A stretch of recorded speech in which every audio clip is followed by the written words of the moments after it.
አረ ኮሜዲያን እሸቱ በእናትህ በማይቀለደው ቀለድክ። ንማ ሆይን ስታሯሩጥ ነው አሉ የከረምከው። አባራቸው ያሉት ራሳቸው ባለቆቡ ገዳማዊ ህይወትን አይወክልም ፊልም ነው የሰራብን ብለዋል። ለፊልም እንጂ ለገዳሙ ገቢ ማሰባሰቢያ የሚያነሳሳ አይደለም ብለዋል። የተለቀቀው ቪዲዮ አስከፍቶናል ብለዋል። ራስ ተወጣ እዳህን አወራርድ። ይኸው ሚዲያ ላይ መጡ። ይህ እኮ የተዘበራረቀ ነገር ማለት ይሄ ነው። ከገዳም ወጥተው ቲክቶክ ላይ እንደኔና እንደናንተ ሚዲያ ላይ ገጭ ብለዋል። እናቶችን እያሯሯጡ ያን ያክል ካራክተር ወደ ፊልሙ ዓለም የገባ አይነት እንትን ነውና የገቢ ማሰባሰቢያ ወይም ደግሞ የእናቶችን ችግር አጉልቶ በማሳየት ምዕመኑ ድጋፍ እንዲያደርግ የሚቀሰቅስ ሳይሆን በገዳማዊ ህይወት ውስጥ እንደ ወደፊት የሆነ ፊልም ቢሰራ የሚያዋጣ ነው የሚያስብል አይነት እይታ ነው። ነብይ ነን የምትሉ አሁን ከዚህ ሀገር ከዚህ ህዝብ በተጨናነቀበት ዘመን ከእግዚአብሔር ድምፅ መስማት ባቃተን ዘመን ትውልድ መፍትሄ ባጣበት ዘመን ገመድ ትዘላለህ አንተ፣ መጥረጊያ ይዘህ ትጠርጋለህ አንተ። እግዚአብሔር ግን መጥቶ ቤቱን ያጸዳል፣ አንተን ራስህን ይጠርግሃል፣ ራስህን ይጠርግሃል። ውልድ ከራሴ አንተ ሰው ትናንትና ሳይተዋወቅ እግር ተጣጥቦ በመደብ አልጋ ተቀብሎ እርጎውን ሰጥቶ እንጀራውን ሰጥቶ የተቀባበለ ማህበረሰብ ዛሬ እንደ ጠላት እንዲተያይ ሲሆን ለምንድን ነው ተብሎ እንዴት አይጠየቅም? ምንድን ነው የተፈጠረው? ከደቀ መዛሙርቱ 2 ላከና ቁጥር 3 የሚመጣው አንተ ነህን አሎ ኤክስኪውዝ ሚ ስለ ኢየሱስ የምታውቀው ሁሉ ጠፋብህ አይደል? የምትመጣው አንተ ነህን ወይስ ሌላ እንጠብቅ? ኧረ አይባልም፣ እንደዚህ አይባልም። እሱን ከማወጋ ምን ይወዳደራል? ሁሉን እርግፍ አድርጎ አስትቶ ያስኬዳል። ሽልማቴ የኔ ጌታ። ሰላም ወገኖቼ፣ ኢትዮጵያውያን ኤርትራውያን እንዴት ናችሁ? እንዴት ከረማችሁ? እህታችሁ ወንጌላዊት ጸገነት ነኝ። ይህ ወንጌል ለዓለም ሁሉ የቃልና የመንፈሳዊ ምክር አገልግሎት የመጨረሻው ዘመን የእግዚአብሔር ድምፅ የሚሰማበት ነው። ወንጌል ይቀጥላል። እንግዲህ ወንጌል አይቆምም። ጌታ የተባረከ ይሁን። ዛሬ ደግሞ ከኮለምበስ ኦሃዮ ራቅ ብያለሁ። ቶሮንቶ ኦንታሪዮ፣ ቶሮንቶ ካናዳ ነው ያለሁት። ቅዱሳን ቤት ነው ያለሁት። ለወንጌል ተሰብስበናል። እንደምታዩት ይኸው ቲሸርቴም ጂሰስ ይላል። እግዚአብሔር ይመስገን። የተጠራ ነው እንግዲህ ወንጌል ለማድረስ ነው። ወንጌል ይቀጥላል። በተለይ በዚህ ዘመን ነፍሳትን የመናጠቅ ነፍሳትን የማዳን ስራ መሰራት ያለበት ዘመን ነው። ስለዚህ ዛሬ ከቶሮንቶ ካናዳ ሆኜ ነው መልእክት ማስተላልፈው። እግዚአብሔር ይባረክ። ጥማታችሁን የሚያረካ ጥያቄያችሁን የሚመልስ የልባችሁ ፈቃድ የሚያቅ እግዚአብሔር እኔም የልቤን ፈቃድ ፈጽሞልኝ መሻቴን አይቶ እንደዚሁ እንደኔ ለወንጌል የተጠሙቶች ወንድሞች ጋር አገናኝቶኝ ወተናል። እንግዲህ ወተናል፣ በቶሮንቶ ወተናል። ሪፖርት አደርጋለሁ፣ አንዳንድ ቪዲዮ አያይዛለሁ። ትላንትና ነው የገባ ነው። ስለዚህ ዛሬ የሚሆነውን ሁኔታ ቪዲዮ አያይዝላችኋለሁ። ጌታ የተባረከ ይሁን። ካናዳ፣ ቶሮንቶ ካናዳ፣ ሃሌሉያ! ወተናል። ኢየሱስ ያድናል። ሃሌሉያ! ጀመርለታል ኢየሱስ። ወተናል። እንግዲህ ተከፋፍለን የወጣ ነው። እኔና አንድ ወንድም ነን ያለ ነው። እኔ ያው ትጥቄን ይዤ ነው የወጣሁት። ካናዳ፣ ኦንታሪዮ፣ ቶሮንቶ wake up! Jesus is coming. The Savior is coming. Thank you. God bless you. We are here to glorify the name of Jesus, the name above any name that is given from heaven. The name of Jesus will set you free from depression. The name of Jesus will set you free from addiction. Yes, Jesus love you. Jesus is the King of Kings. He is the Messiah. He is the Lord. Jesus is the answer. እዚህ ዘመን የእግዚአብሔር ቅሬታ ከመሆን በላይ ምንም ደስ የሚያሰኝ ነገር የለም። እግዚአብሔር ክብሩን ይውሰድ። ተሰባስበናል። እንግዲህ ሁሌ እንደማደርገው በምስክርነት መልእክቴን ጀምራለሁ። ያው ምናወራው ምንናገረው ስለ ኢየሱስ ክርስቶስ ነው። ምስክርነታችንም እሱን ነው፣ ወንጌልን ነው፣ ሌላ ነገር የለምና በቀደም ዕለት ሩቅ መንገድ የምትሄድ 2 ሰዓት ተኩል ነድቼ ያነሳኋት ሴት ጥቁር አሜሪካዊት ነችና በጣም የሚገርማችሁ ነገር ማንነታችንን የክርስቶስ መሆናችንን ህይወታችን መግለጥ አለበት። የሆነ ነገራችን ሊያስታውቅ ይገባል። እና እቺ ጥቁር አሜሪካዊት በኔ እድሜ ያለች ትሆናለችና በጣም የሚገርማችሁ ነገር ያው ስለ ጌታ ማውራት ሲጀምር ፓስተር ነኝ አለች። አልኩኝ ፓስተር ነኝ አለችና በጣም ደስ አለኝ። ጌታ ሆይ በቃ አንተን የሚያክሰው አገናኘኸኝ ፓስተር ነኝ አለች ብዬ ያው መንፈሳችን ይቀጣጠላል ብዬ እጠብቃለሁ። እና ያው ስለ ወንጌል ማውራት ጀመርን ማለት ነውና ወሬዋና ማንነቷ ያሳለፈችው የህይወት ታሪክ አሁን ያለችበት ህይወት ነገም ደግሞ እንዲሆን የምትፈቅደው ነገር ከፓስተርነት ጋር አልሄዳለ። ወገኖቼ እኔና እናንተ የክርስቶስ ነን ካልን ህይወታችን መመስከር አለበት። በዓለም ጎዳና እየሄድን የክርስቶስ ነን ማለት አይቻልም፣ አይሄድም። ከኔና ከናንተ ጋር የማይሄድ ነገር ብዙ አለ። ለምን ብትሉኝ የእግዚአብሔር ነገር በጽድቅና በቅድስና ነው። ከዛች ሴትዮ ያሳለፈችውንና አሁን ያለችበትን ህይወት መናገር ጀመረች እና ያስደነግጣል። እና የመጀመሪያ ባሏ ሙስሊም እንደሆነ 4 ልጅ ከሙስሊም ባሏ እንደወለደች አስቡት እንግዲህ። እሱ ብቻ አይደለም ናይጄሪያዊ ፓስተር ነው ብላ አግብታው እሱም ደግሞ ጠንቋይ እንደነበረ የባዕድ አምልኮ ያመልክ እንደነበረ ብታዩ ደግሞ አለባበሷም ምናምኗም ጆሮ ጌጧም ምናምኗም የክርስቶስ ተከታይ አይመስልም። እኔና እናንተ የተለየ ስርዓት አለን። አለባበስ ቢሆን አነጋገር ቢሆን አስተሳሰብ ቢሆን ማንነታችን ክርስቶስን ሊያሳይ ይገባል። ልጆቼ ጋር እየቀያየርኩ ነው የምኖረው፣ ቤት የለኝም አለች። ቤቴ ተወሰደብኝ ምናምን አለች። በቃ ያው ያሳለፈችው ጎዳናና እኔና እናንተ የመረጥነው መንገድ መዳረሻው ይለያያል። በየትኛው መንገድ እየሄድክ ነው ያለው ወንድም አለ? የትኛው መንገድ መርጠሽ እየተጓዝሽ ነው ወንድም እህቴ? ይህንን አጣሩ ወገኖቼ። የጀመራችሁት ጉዞ የጀመራችሁት መንገድ መዳረሻው የት ነው? የት ነው የሚጥላችሁ ይሄ መንገድ? ስለዚህ እቺ ሴትዮ ከዛ አሁን ልጆቼ ጋር ነው የምኖረው ምናምን አለች። ከዛ አሁን በቃ እሺ ሁሉ ነገር አልፏል። ጌታ ሁሌም መቼም ለኔና ለአንቺ እሱን ለምናገለግለው ለምንከተለው ደግሞ የነጋችን ይበልጣል እና ምን አስበሻል ነጋችን ስላታለሁ ጌታን እየለመንኩ ነው ምን ጥሩ ሰው እንዲሰጠኝ። እህቴ አሁን ጊዜው የባል አይደለም። አሁን ጊዜው የስጋ ጥያቄ ውስጥ አይደለም ያለ ነው። ተሯሩጦ የእግዚአብሔር አጀንዳ ማስፈጸም ነው እንጂ ባል ስጠኝ፣ ሚስት ስጠኝ፣ ልጅ ስጠኝ፣ ቤት ስጠኝ፣ መኪና ስጠኝ ምንልበት ጊዜ አይደል። ያውም እንደ አገልጋይ ያውም እንደ ፓስተር ይሄንን ለመሙላት ከሆነ ጌታ ኢየሱስን ክርስቶስ የተከተልከው ወንድም ዓለም ከስራሃል። ከዛ በጣም ደነገጥኩኝ። አቤት ጌታ ሆይ ምሕረትን አየሁት አልኩ። ተባረክ አልኩኝ። አሁንም ኦንላይን ላይ ያገለግላለሁ አለች። ከዛ በኋላ ግን ያው እግዚአብሔር የተናገረው ምንድነው ላለፈ ነገርሽ በቃ ንስሐ ገብተሽ እግዚአብሔር ኃይሏን እንደሚያድስ አዲስ መንገድ እንደሚያሳያት ከዚህ በኋላ ያለው ህይወቷ ደግሞ ጌታን ማገልገል በጽድቅና በቅድስና እንደሆነ ተነጋግረን ተለያየን እላችኋለሁ። አሁን ምንድነው ከዚህ የተማርኩት? እኔና እናንተ የምናምነውን ጌታ ያነበብነውን ቃል በተግባር ማንኖር ከሆነ እምነት ያለ ስራ ሙት ነው። ስለዚህ የክርስቶስ መሆናችን የሚያስታውቀው በአኗኗራችን ነው። ጌታ የተባረከ ይሁን። የዛሬ መልእክቴ አትሰናከሉ ነው። አትሰናከሉ በሚል ነው ዛሬ መጽሐፍ ቅዱስ ውስጥ የተሰናከለ ሰው አነሳና ቪዲዮዎችን ደግሞ የተለያዩ ቪዲዮዎች አያይዛለሁ እና ዋናው መልእክት አርስቱ አትሰናከሉ ነው። እግዚአብሔር ዘላለማዊ ነው፣ ያለ የነበረ የሚኖር የማይለወጥ የማይቀየር። ዘመን ይሄዳል፣ ዘመን ይመጣል፣ ሁሉም ያልፋል። እግዚአብሔር ግን አያልፍም፣ አያረጅም፣ አይሻርም። የእግዚአብሔር ቃል ፋሽን የለውም።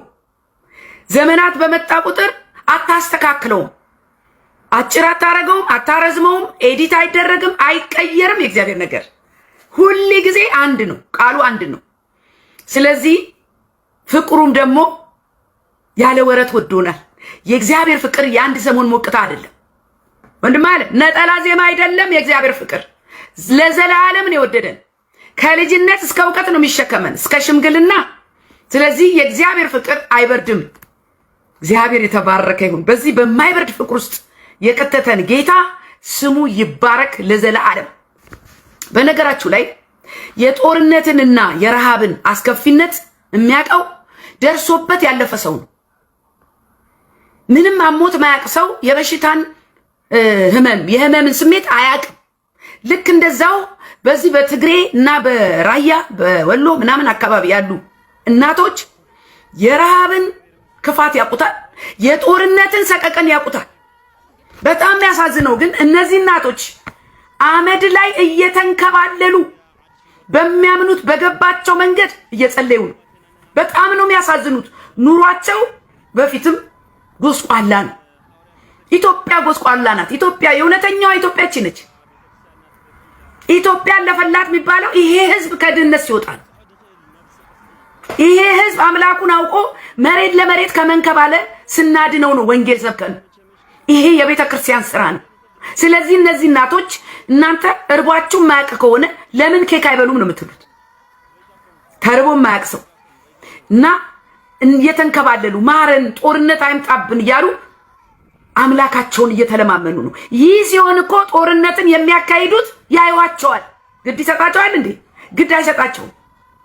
ይሰሟቸዋል። ነገር ግን ጦርነቱን አያስቆሙ። ለነዚህ እናቶች ሲሉ እንኳን ከጦርነት አይመለሱም፣ ከመገዳደል ደም ከማፍሰስ አይመለሱም፣ እግዚአብሔርንም አይፈሩም። ለምን ብትሉኝ የጦርነቱ ወላፈን የሚያገኛቸው ድሃውን እንጂ እነርሱን ስላልሆነ። ስሙኝ፣ የኔና የናንተ ዘመን የእግዚአብሔር ነገር እንደማያዋጣ ትርፍ እንደሌለው ተቆጥሯል። ውድድርና ፉክክሩ ከዓለም ጋር ሆኗል። ልብ በሉልኝ።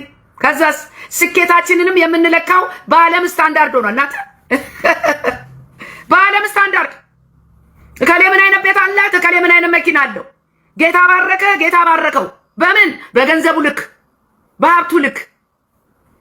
ኪሳራ ነው ወንድም አለ። ስሙኝ፣ በሰማያዊ ጸጋ በእግዚአብሔር ኃይል የኔና የእናንተ ስኬት መለካት ሲገባው፣ በረከታችን የሚመዘነው እግዚአብሔር በሰጠን ጸጋ መሆን ሲገባው፣ ዛሬ እኔና እናንተ በምድራዊ ነገር ተጠምደን ስኬታችን የሚለካው በምድራዊ ነገር ሆኗል። ስሙኝ፣ ብዙ ክርስቲያኖች ሳናውቀው ኃይላችን ተቀምጧል፣ እምነታችን ቀንሷል፣ የጸሎት ጉልበታችን ደክሟል፣ ለእግዚአብሔር የምንሰጠው ጊዜ ጠፍቷል።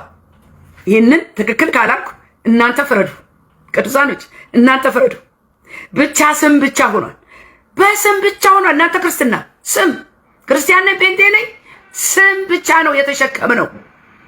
ቀለል አድርገን ይዘነዋል። ቀለል ወንጌልን ቀለል፣ ጸሎቱን ቀለል፣ አምልኮውን ቀለል፣ ኑሯችንን ቀለል፣ ከዛም ከዚህም እየረገጥን ተስማምተን ቀለል ቀለል ቀለል ቀለል አድርገነዋል። የጌታን ነገር በሄድንበት በአካባቢው ምንድነው ያዝነው? አሁን መመሳሰል፣ ከቀይ ጋር ቀይ፣ ከዓለማዊ ጋር ዓለማዊ። በጣም ያሳዝን ነገር እየሆነ ነው ያለው ወገኖች። ሳናቀው ኃይላችን ተቀምጧል። በልዩነት ተገልጠን ክርስቶስን ማሳየት ነውር ሆኗል። ለምን ሰው ይቀየማል እየተባለ፣ ለምን ሰው ይሸሻል እየተባለ።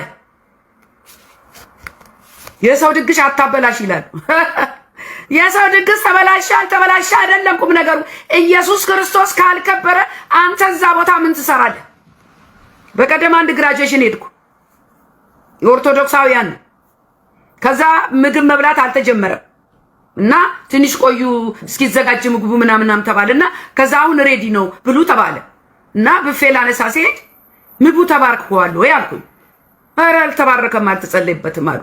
ዝም ብሎ ሊበላ ነበር አልኩኝ። ባርከን ነው ምን በላው? እኔ ባርካለሁ አልኩኝ። ያው መቼም ትንሽ ያዝ አረጋቸው። ግን ጌታ ሆይ እናመሰግናለን፣ ይሄንን ግራጁዌሽን የተመረቀችው ልጅ ባርካት፣ ይሄን ቤት ባርክ፣ የቀረበውን ማዕድ ባርክ፣ ስላረክልን ሁሉ እናመሰግናለን በጌታ በኢየሱስ ክርስቶስ ስም እየባረኩ። ለምን ብትሉኝ የትም ቦታ ሄዳችሁ የትም የአገልጋይ እንግዳ የለውም። እዛ ቤት የቄስ እንግዳ የለውም የሚል የለ፣ የሴትና የቄስ እንግዳ የለውም ይባላል። ለምን? ቄስ በሄደበት ይባርካል፣ ብድግ ብሎ ይባርካል። እኔና እናንተም እንደ አገልጋይ በሄድንበት ልንባርክ፣ ልንጸልይ፣ ክርስቶስን ልናሳይ የግድ ይላል። ስለዚህ ካልጸለዩ አንጸልይም፣ ስለ እግዚአብሔር አናወራም፣ አቋማችንም ከዓለም ጋር ተመሳሳይ ነው። ያ ትጋታችን የት ሄደ? የኔ ጥያቄ ስሙን። መንፈሳዊ ረሃባችንና ጥማታችንን ምን ወሰደው? የጸሎት አዳር የት ሄደ? የቃል ጥናት፣ የማንጠግበው አምልኮ ዛሬ የት አለ ወገኖች? የት አለ ዛሬ? እግዚአብሔር አይደለም ወይ? እግዚአብሔር ተቀይሯል እንዴ? የሆነ ነገር ቀንሷል እንዴ ከእግዚአብሔር አካባቢ?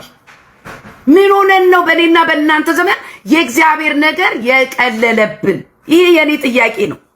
ትናንት ያደረግነው ትናንት ያደረገልን ለዛሬ እምነት አይሆንም ወይ? እግዚአብሔር ያላደረገለት ያልደረሰለት መከራውን ያላሻገረው በእርሱ ምሕረት ያላገኘ አለ? እንደ ክርስቲያን እግዚአብሔር አልደረሰልሽም እህቴ? በጭንቅ ሰዓት እግዚአብሔር ወገን ሆኖ አላሳየሽም? ታመሽ አልፈወሰሽም? ወንድሜ ጥያቄን አልመለሰም ጌታ? የልብህን ሐሳብ አላደረሰልህም ጌታ? አሁንማ የክርስቶስ ተከታይ መሆን እንደ ሞኝነት እንደ ኪሳራ ተቆጥሯል። እግዚአብሔር ልጆቼ ትተውኛል አምፀውብኛል እያለ ነው ወገኖቼ።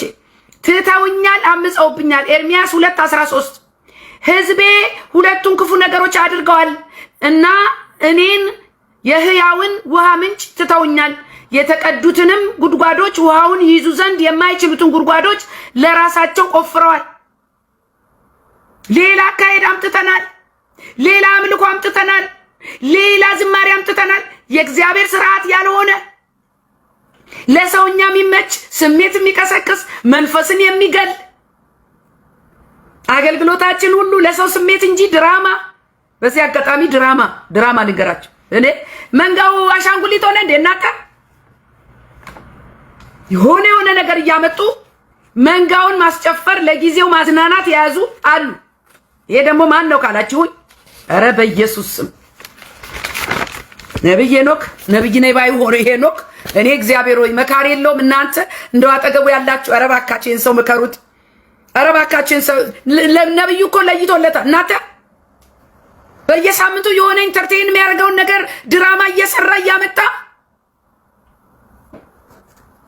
አንድ ጊዜ ብር አለ። ብር ዋና ነው አለ። ያለ ብር አገልግሎት የለም አለ። መጀመሪያ ብር ነው አለ። እሺ ከወንጌል ይልቅ ብር ነው አለ። ዝም አለ። ቀጠለ።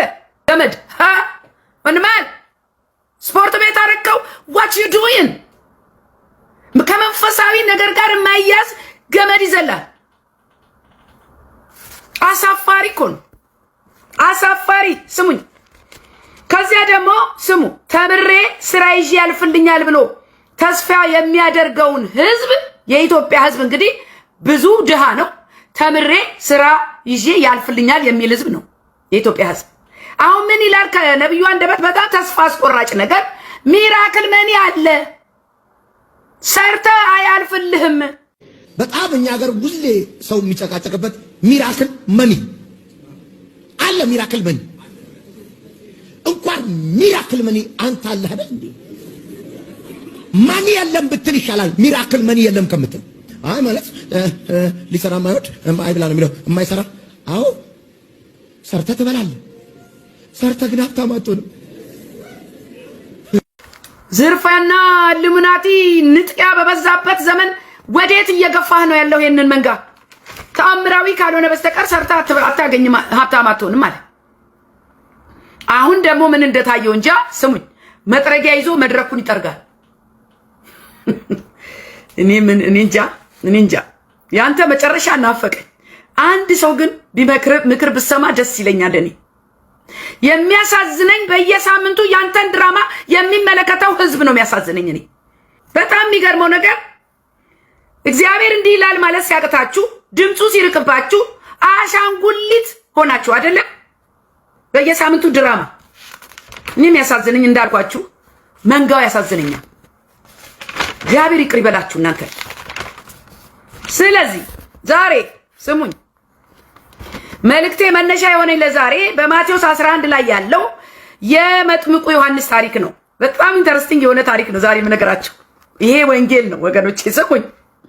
ስለዚህ መጥምቁ ዮሐንስ ስለ ክርስቶስ መምጣት መንገድ ጠራጊ ነበረ። ሁላችሁም እንደምታውቁት እኔ የጫማውን ጠፈር ልፈታ የማይገባኝ ከኔ በኋላ የሚመጣው ከኔ ይልቅ የሚከብር ይሄ ነው ብሎ የተናገረ ስለ ኢየሱስ ክርስቶስ እነሆ የዓለምን ኃጢአት የሚያስወግድ የእግዚአብሔር በግ ብሎ ኢየሱስን ያስተዋወቀ መንፈስ ከሰማይ እንደ ርግብ ሆኖ ሲወርድ አየው ብሎ ስለ ኢየሱስ የመሰከረ እኔም አይቻለሁ እርሱም የእግዚአብሔር ልጅ እንደሆነ መስክሬያለሁ ያለ ዮሐንስ መጥምቁ ከዚህ ሁሉ በኋላ ስሙኝ ወንድም አለ ጌታ ኢየሱስ ክርስቶስ በድንቅ አጠራሩ ከጠራ በኋላ በመንፈሱ ከሞላ በኋላ ፍቅሩን ካለማመደ በኋላ ስንት ነገር ስለሰበክለት መድረክ ላይ ከታወቅ በኋላ ታምራቱን ካየ በኋላ ማለት ነው። ይሄ ምሳሌ ነው ለእናንተ ትላንትና ከጌታ ጋር ጥሩ ግንኙነት ኖሯችሁ ዛሬ ወደኋላ ለቀራችሁ ዛሬ የጌታ ነገር ለቀለለባችሁ መልእክት ይሄ ነው።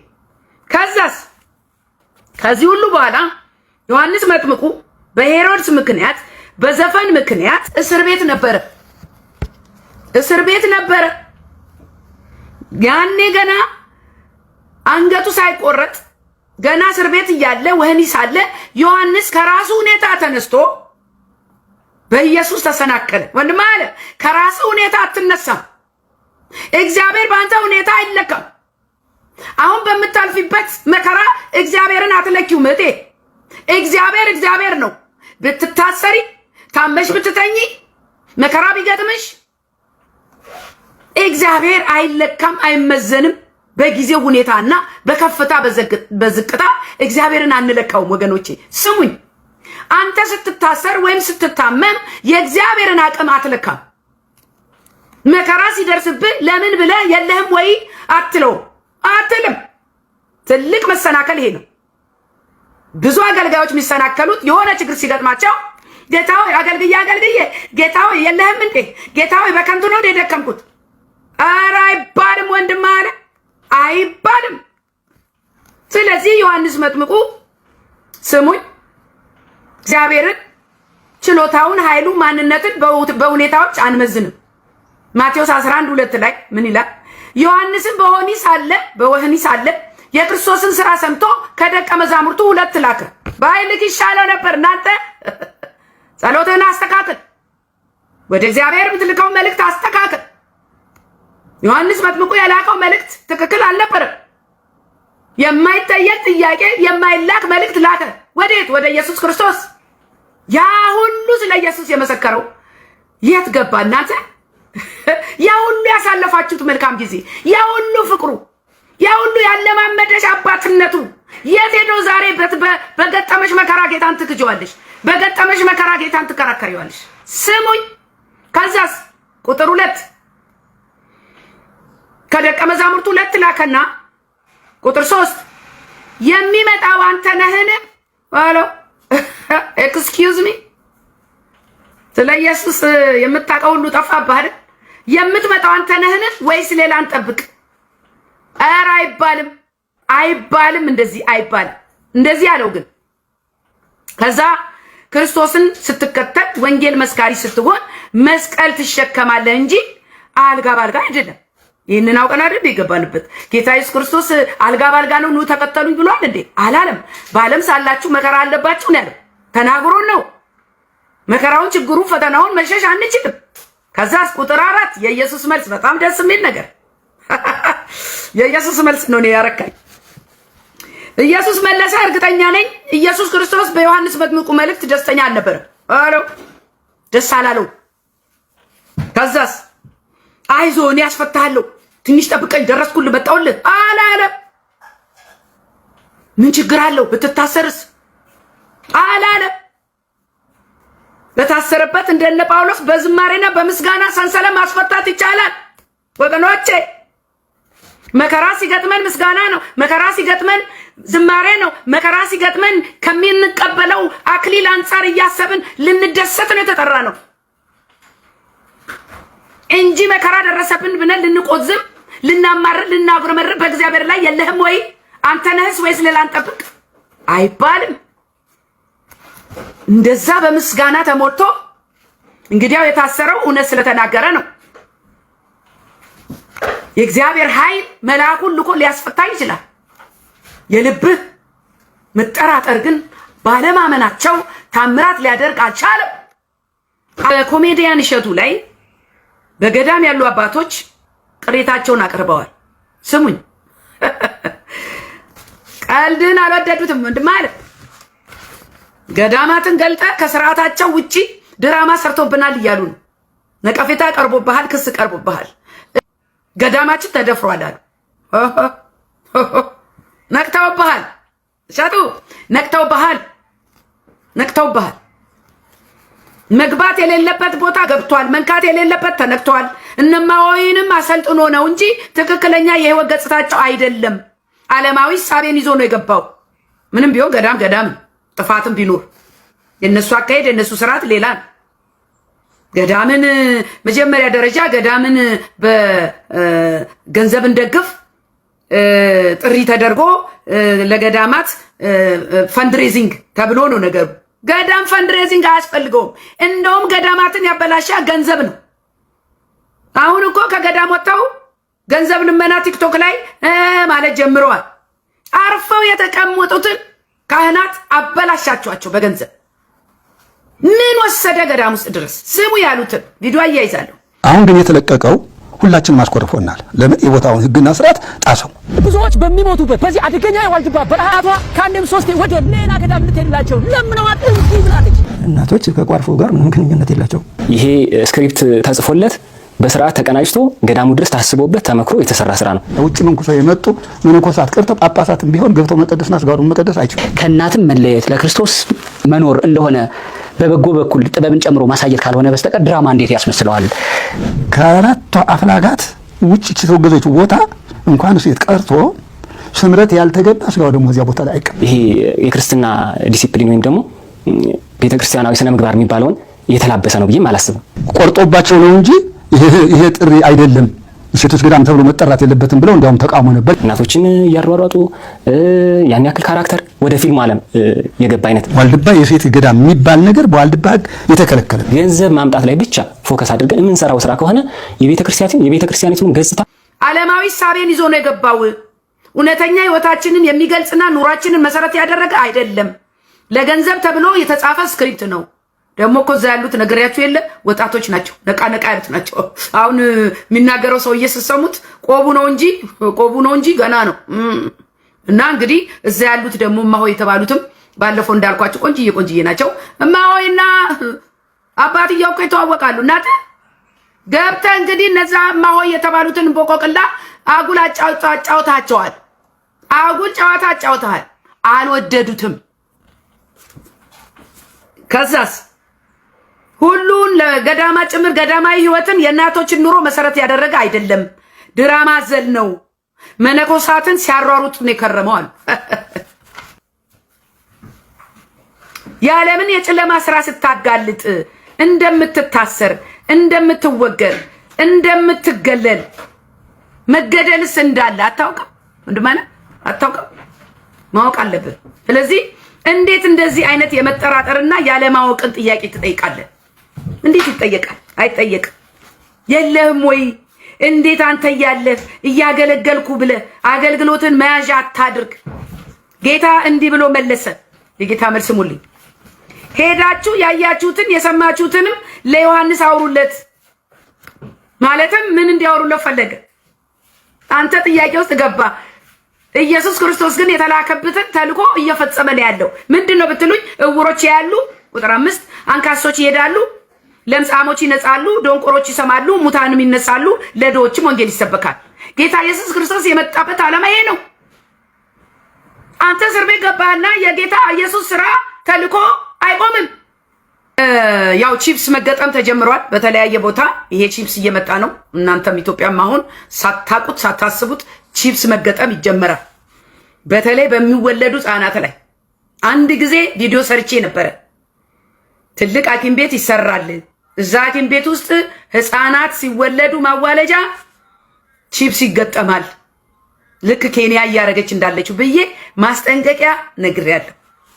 አጣሩ፣ ጠብቁ። ቅርብ ጊዜ ትልቅ ሐኪም ቤት ተመርቋል። አጣሩ፣ ጠብቁ፣ ተጠንቀቁ። ኢትዮጵያውያን ራሳችሁን ጠብቁ፣ ራሳችሁን ጠብቁ። ወደ ክርስቶስ ኢየሱስ ጉያ ግቡ። ማምለጫው ኢየሱስ ክርስቶስ ብቻ ነው። አለበለዚያ ይሄ ሰው ቺፕስ ተገጥሞለት ጭንቅላት ውስጥ እንደ አሻንጉሊት እያዩት ነው። እንዴት ነው ስሜቱ? ምንድነው የሚያደርገው? ምናምን ይሉታል። ከዛ ጭንቅላት ውስጥ ቺፕስ ሲገጠም የተፈጥሮ አስተሳሰብ ይጠፋል። ልክ ኮምፒውተርን በማንቀሳቀሻው በማውዙ ጠቅ እያረክ ኢንፎርሜሽን እንደምታገኘው ፈጠጥ ብሎ ያይሃል። ቶሎ መልስ አይሰጥም። በኢየሱስ ስም ቪዲዮ አያይዛለሁ። አይኑ ፈጥቷል። አንድ ነገር ስትነግረው ማውዙ ነው የሚሰራው። ጭንቅላት ውስጥ ያለው ማውዙ የኮምፒውተሩ ይሰራ። ከዛ ያ ነው መልስ የሚሰጥልን። በኢየሱስ የመጨረሻው ዘመን ስሙኝ። ከሰው ማንነት በወጣ መልኩ እየተንቀሳቀሰ ነው። አካሄዱ፣ አረማመዱ ሁሉ ተቀይሯል። አስተያየቱ ሁሉ ተቀይሯል። አእምሮ ውስጥ ከእግዚአብሔር የተቀበለውን ማሰቢያ ሳይሆን ኮምፒውተሩ እያዳመጠ ነው የሚናገረው። የእግዚአብሔርን ነገር ያዛባል ወገኖቼ። ከማንነት ውጭ ሆኗል የሰውዬ። እንደ ሰው ማሰብ የለም። አሁን አስተሳሰቡ፣ አነጋገሩ ሁሉ ጠፍቶበታል። እና የሆነ ካዚኖ ይሄ ቁማር ቤት ሄዶ ቁማር ተጫውቶ እንደዚህ አይነት የቁማሩ ቤት ባለቤት እንደዚህ አይነት ታለንት አይቻላቅም በጣም ብዙ ብር በላ፣ በጣም ብዙ ብር አሸነፈ ነው የሚለው የቁማር ቤቱ ባለቤት። ከዛ ሰውየው ግን የቺፕስ የተገጠመለት ገንዘቡን አልፈልገውም፣ እኔ ምን ያደርግልኛል አልፈልግም አለ። አያችሁ፣ አንተ ነህ እንጂ የተሰናከልከው። ኢየሱስ ዛሬም ጌታ ነው፣ ዛሬም አዳኝ ነው፣ ዛሬም መልካም ነው። በእኛ ዘመንም ይሰራል፣ ይፈውሳል፣ ታምራትም ይገለጣል፣ የሞተም ያስነሳል። ጌታ ጌታ ነው፣ ዛሬም ይሰራል፣ ቃሉም ይሰበካል። ይኸው እኛ ዛሬ ቃሉን ልንሰብክ ሊወጣ ነው፣ የምስራቹን ልንናገር። ወንድሜ በአንተ ሁኔታ አትገድበው ጌታን። በአንተ ሁኔታ ተነስተ አትጠራጠረው ጌታን። ጌታ ለዓለም ሁሉ እንጂ ለአንድ ግለሰብ አልመጣም ወደ ምድር። ቁጥር 6 በእኔም የማይሰናከለው ሁሉ ብፁዕ ነው። ዛሬ ለብዙዎች ከራሳቸው ሁኔታ ተነስተው የእግዚአብሔርን ኃይልና ማዳኑ ስራውን ገድበዋል፣ መዝነዋል፣ አስቀምጠዋል። ደም በቃ ይሄ ነገር አያዋጣም እንዴ? አገልግዬ ነው እንዴ? ለፍቼ ነው እንዴ? እንደዚህ አይነት ነገር በጣም የሚያሳፍር ነገር ነው ይሄ። እንደዚህ ብለው ደግሞ የእግዚአብሔርን ወንጌል አስቀምጠው አያዋጣም ብለው ሌላ ስራ ላይ የተሰማሩ ሰዎች አሉ። በመንፈስ ጀምረው በስጋ መጨረስ ማለት ነው። ከእግዚአብሔር ቤት ወጥተህ ሌላ ቦታ ሰራለሁ ብለህ አተርፋለሁ ብለህ የዓለምኛውን ልታተርፍ ትችላለህ። ነገር ግን የሚጎልብህ እዚህ ጋር ጨለማ ነው። ከብርሃን ወደ ጨለማ አይኬድ። ስለዚህ የጌታን ነገር አጥብቀን እንያዝ። ይሄ ዋናው መልእክቴ ነው። የጌታ ነገር ዛሬም ይሰራል፣ አያረጅም፣ አይለወጥም፣ አይቀየርም። ስሙኝ፣ ፓስተር ቸሬ ብዙ ጊዜ ያው ሊናሱ አንዳንድ አስተሳሰቦቹ ክውላለሁ፣ ግን አሁን በተናገረው በዚህ ሐሳብ እስማማለሁ ከፓስተር ቸሬ ጋር። ምንድነው የሆነው? አይደለም ኢትዮጵያዊ የሌላ ሀገር ዜጋ መጥቶ ተቀብሎ ቤቱ የሚያስተናግድ ቱሪስቶችን አስተናግዶ ቤቱ አስገብቶ አብልቶ አጠጥቶ አስደማሚ ማህበረሰብ ከሌለው ነገር ሰጥቶ የሚኖር ማህበረሰብ ነበረ። ምንድነው የሆነው ብሎ እኮ ይጠየቃል እግዚአብሔር። ምንድነው የነካን? ምንድነው ያገኘን? ምን ሆነን ነው ተብሎ ይጠየቃል። ጠይቁ፣ እንደ ማህበረሰብ ጠይቁ፣ እንደ ግለሰብ ጠይቁ፣ እንደ ቤተሰብ ጠይቁ፣ እንደ ቤተክርስቲያን ጠይቁ። ለምን ሞገስ ያጣን? ለምን ክብር ያጣን? እግዚአብሔርን ያላወቀ ስራውን ያላወቀ ትውልድ ተነሳ። አመፀኛ ትውልድ፣ የፈለገውን የሚያደርግ ማንንም ማይሰማ፣ መሳፍንቶቹን ማይሰማ፣ የተሾሙለትን ማይሰማ፣ መሪዎቹን ማይሰማ፣ ቤተክርስቲያንን ማያከብር ግዴለሽ ጌሬዳሽ የሆነ ትውልድ በምን አይነት መሰረት ላይ እንደቆምን ሳናውቅ እንደዚህ አይነት ትውልድ ሲነሳ ባለጌ፣ አመንዝራ፣ ክፉ፣ አመፀኛ፣ የማይሰማ የማይመለስ ከእግዚአብሔር ይልቅ ተድላን የሚወድ ትውልድ ይነሳ። ልክ እንደዚህ አሁን ልክ መሳፍንት ዘመን እንደነበረ ነው። አሁን ለእግዚአብሔር ክብር የሌለው እግዚአብሔርን የማይፈራ ከእግዚአብሔር ይልቅ ተድላን የሚወድ የአምልኮት መልክ ያለው ከሃዲ፣ አመንዝራ፣ እርቅን የማይሰማ ገንዘብን የሚወድ ሴሰኛ ትውልድ በመዝሙር ደንስ የሚል ይገለባበጥ የሚል የሚሴስን እግዚአብሔር ቤት ውስጥ ቁጭ ብሎ ዓለምኛ ልኑር የሚል ትውልድ ያላወቀ ትውልድ ሲነሳ እግዚአብሔርን የሚያስቀይም በጠላት ፊት መቆም ማይችል ፍንግል የሚል እጋራሃለሁ ወንድም አለም ተስፋ መቁረጥ፣ ራስ ማጥፋት በዚህ ትውልድ ላይ እያየን ያለ ነው። የመጨረሻው ዘመን ባለጌና መንዝራ፣ ክፉ፣ የማይሰማ የማይመለስ፣ ከእግዚአብሔር ይልቅ ተድላን የሚወድ እንደ መሳፍንት ዘመን ያለ ትውልድ ተነስቷል አለ። በዚህ ጋራሃለሁ ወንድሜ። እባካችሁ ይህን መልእክት ደግሞ ሼርና ሰብስክራይብ አድርጉልኝ። ዘመኑ እየከፋ ነው። ስለዚህ ከክርስቶስ ኢየሱስ ጋር ከመጣበቅ ውጪ ሌላ ምርጫ የለም። ወደ ቀድሞ ፍቅራችን እንድመለስ ግዴላችሁ። አሁን ነው እግዚአብሔር ሰው እየፈለገ ያለው። አሁን ነው ስራ ያለው። አሁን ነው ነፍስ መናጠቅ። አሁን ነው በእግዚአብሔር አጀንዳ መጠመድ። ይሄ አሁን የተጠመድንበት ነገር ሁሉ አላፊ ጠፊ ነው ወገኖቼ። እያንዳንዱ ራሱን ያውጣላለሁ። እኔ ጌታ ሊመጣ በደጅ ነው። ብዙ ጨለማ አለ፣ ብዙ ጭንቀት አለ። እግዚአብሔር እኔና እናንተን የዓለም ብርሃን የምድር ጨው ብሎናልና እንደ ጨውነታችን እንደ ብርሃንነታችን እንመላለስ። ብዙ እህቶች እየረዳችሁኝ ነው፣ በገንዘብም በጸሎትም በሁሉ ነገር። እግዚአብሔር ይባርካቸው። እሱን ከማወጋ